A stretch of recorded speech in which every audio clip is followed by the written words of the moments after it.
quick little video. About to make some yellow rice with kidney beans. The ham is optional. Some people use ham. Some people even put olives in this. Matter of fact, I might go back in the fridge and grab some like pitted olives and throw them in there real quick.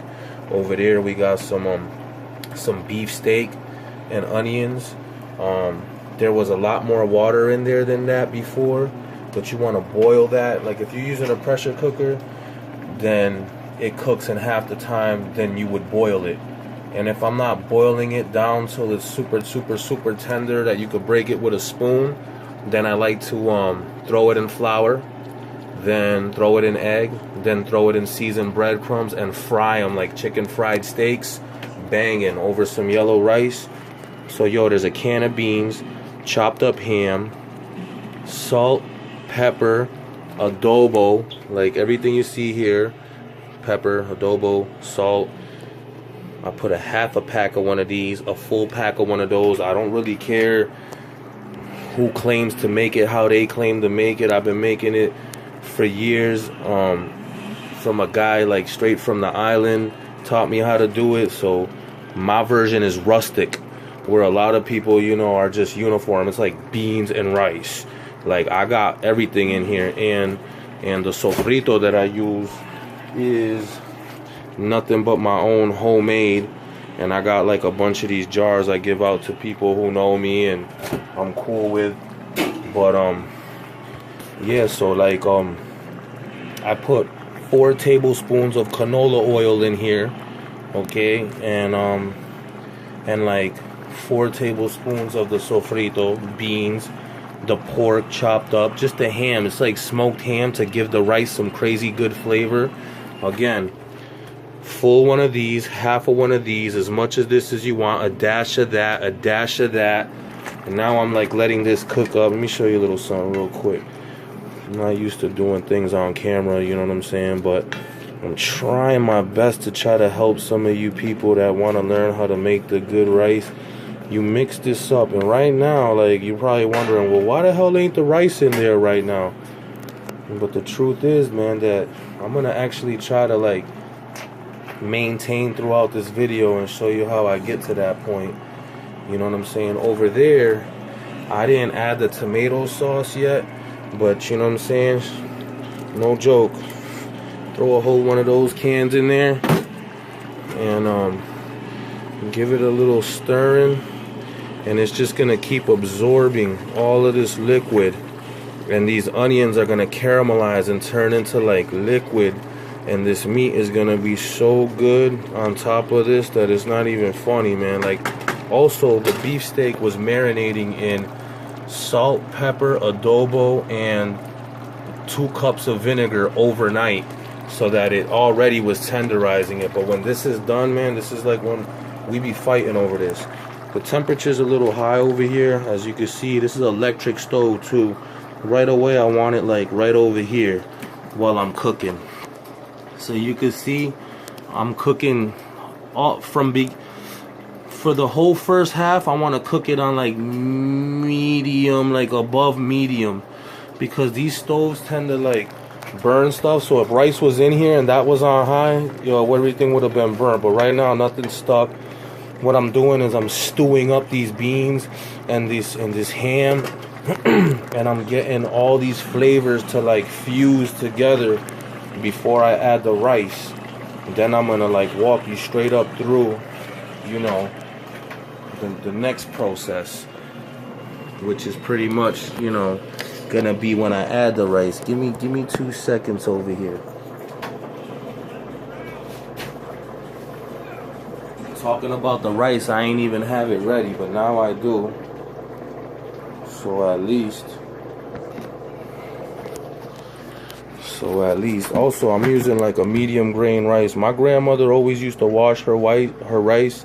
You can do that, but like, man, that just takes some time. Like if I'm feeling the love like that for who I'm cooking for, or whatever the case may be, I'll go through all them procedures. But what I do still is I'll take this and I'll go through it like, I don't know, let me see if I could do it right now. See if I find one in here, and I'll show you what I be doing. Like pretty much like right there. Hey, let me see. It's funny how, because I already kind of go through it before I, right here. I know you see that thing. This right here, that little pebble right there is straight up a rock. You know, like, I mean, when things are getting manufactured, you know, mass produced, you gotta expect, you know, certain things. So like, you gotta watch out for these rocks, man, because if you got any pride in what you're doing and you putting these up in people's food, it's all fun and games till someone chips a tooth and don't know why. You know what I'm saying? The food might be too good in this case to even complain about a chipped tooth, but if it's me, I'm gonna be tight, and you only got that last set of teeth. So anyways, I go through my rice before I cook it and make sure I eliminate any little impurities. Medium grain rice. Some people like long grain rice, but if I'm gonna use long grain, I might as well be making like a stir fry. So this is almost ready. You know, like, I've seen my grandmother, I've seen some people leave this literally stewing for a long time. But I've never had an issue making rice like this. I'm gonna tell you straight up, if you got too little bit of oil, your rice is gonna be sticky rice. If you got too much oil, your rice is gonna look like Jerry curl rice. Like, it's just gonna be like too shiny. You want like a combination of both fluffy and like loose. I'm not saying that that's how this is gonna come out, because with my luck, the way things be going sometimes, it might be like I might fumble, but I don't think so. I don't know, man. I'm legitimately, I'm not making this for no special occasion. I just don't really have much to do to occupy my time like I used to, so I figured why not do this up real quick. Just stirring this up over here. That's looking real good. I don't gotta do much over there, but I did remember something. While we were doing this, I realized that, you see how that says azafran? Well, that's saffron. Saffron makes the rice yellow.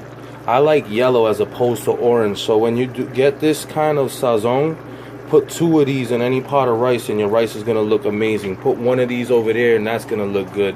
Why? I don't know. It just adds color. I probably don't have to even do nothing with that over there. I probably won't, but I'm definitely dropping 2 packets that look like those packets of this in here. Because this, I forgot to do it, but I'm making yellow rice, you know. I've seen people do a rustic rice without even adding this in there, but azafran is different than achote. Achote is like something that, like, man, I don't know. To me, it doesn't add flavor. It doesn't do nothing. I got 2 of them right here. I'm going to fold them in half. Go like this. Rip them apart here. I'm doing all of this crap. You know, I got no cameraman, so all of you people out there in YouTube land that got somebody to hold the camera for you, shit, I don't know nobody like that. I don't really. So bam, I just put the 2 packets in there straight up. All right, hold on a second. So now look at the rice. Look at the accoutrement turn color. You see it? When this hits that rice that I'm about to put in there right now, I'm just looking at the temperature, right? All right, I got a little bowl right here for the rice. I'm gonna say this is a cup container. So there's 1 cup, 2 cups, 3 cups. All right, I'm gonna do, man, because we be wasting a lot of rice, man. Legitimately, man, I'm gonna do 3 cups of rice. That's it. You could do more. I got bigger pots, but that's it. Now I know what you're thinking. Oh, the water. My dad and my mom told me to stick a spoon in the middle and that if it did this or that, yo, that's all just a bunch of hogwash. If you pretty much just watch what I'm gonna do. Watch. Hold on a minute. Just run your water. I would do it hot water. I wouldn't run cold water, because then you're gonna reset the process of what you're doing here already.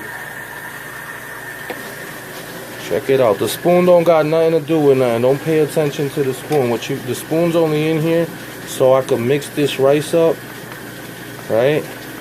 I wanna get a certain consistency, yo, cause too much water and then you're making Chinese sticky rice. And we're not doing that. See, that's too little water. By the time this evaporates, it won't steam this rice cook. So you probably want to add another. And you do it to eye, man. I know some people used to tell me if you take an empty can of beans and you put 2 empty cans of beans in here, then you want to put 2 full cans of that same can of beans of water into the rice. That actually worked for me for a long time till I just started eyeballing it. Like right now, this is good where I want it to be. I ain't putting no more in here because this rice is going to expand in a minute. And when it starts expanding, I'm just going to stir it here. I'm not going to leave you guys because I want you to see what I'm talking about. Even if you went over on the water, believe it or not, you can take some out. I wouldn't try to let it evaporate like I'm about to do right now, because the more water in there that you try to evaporate, it's actually the rice sucking it up. It's not really evaporating. So if you feel like you put too much water, again, look, you can see the rice right there. So it's splashy. And I don't know about any of that holding a spoon crap. That shit don't work for me. Just keep an eye on this. The most important part is right now. Also, occasionally you want to like do this. Like I use a flat little thing, wooden spoon. I don't know, a metal spoon if you want to use it. But you see what I'm doing? Right now I'm effortlessly scraping this off the bottom. Nothing's stuck on there. That's due to the good amount of oil that's in here. Hold on a second. I know this is a pain, but this should start bubbling soon. Just gotta leave it alone, because I'd rather cook it on low heat than try to rush it on high heat and then ruin it. In the meanwhile, this is back here. I ain't worried about cross-contamination, because believe it or not, this shit's all going to the same place, and it's all hotter than a mother. It's all well above the temperatures of any kind of, you know, red zones for any kind of, you know, foodborne illnesses. I keep everything, you know what I'm saying, sanitary and good, you know what I mean? If I was messing with poultry, fish, or anything like that, obviously I wouldn't be trying to pull none of this. But that's looking real good. You see this piece right here? The fact that I just broke that in half with a wooden spoon ought to say enough. Banging. All I gotta say, man, you fighting over that right there. Thank God I don't gotta work tomorrow, because maybe I'll be eating some of that tomorrow too, but I don't know. See this boiling over here? I didn't forget about it. I just want you gotta wait a little bit. But you also gotta remember, just check the bottom. Don't be lazy. Go around the whole pot. Like, don't skip a whole section. Go all the way around the pot. Feel the bottom and make sure nothing's stuck to the bottom of this. Just like this. Alright. You see that you could see the rice already? That's actually a really good sign. Watch, I'm going to show you why in a minute. Because once I cover this bad boy, once I cover it the first time, I'm covering it for 10 minutes, dude. Count them out. Do whatever you want. I don't know. Read an article. 10 minutes. Then I'm going to open it, stir it, cover it back up, and then I'm going to come back to it 15 to 20 minutes after, and it should be done. And just in case, like, I get bored of holding this, because there's no way in hell I'm going to hold this phone for the time when I'm going to hold it. I'm going to cover it. I'm going to cover it, and then I'm going to come back to the video when I uncover it and do the last stir. Man, I'm here right now. Let me just, again, you got to keep scraping this. Don't sleep, because while it's bubbling, it's obviously the heat's coming from the bottom. It's not where I want it to be before I cover. If you covered it with this much wet right now, you're going to end up with a sopong. You're going to end up with soupy rice. I'm letting the water, you know, boil, kind of simmer, whatever, and I'm letting the rice, you know, absorb all that good flavor. This back here, I'm about to drop it all the way to low and just leave it on low just to keep it warm, because that's done automatically. This is just like, this is the done deal right here. I mean, you just really can't ask for nothing better than that, man. I'm looking forward to that right there. It's funny because people are like, you're a cook. The truth is, man,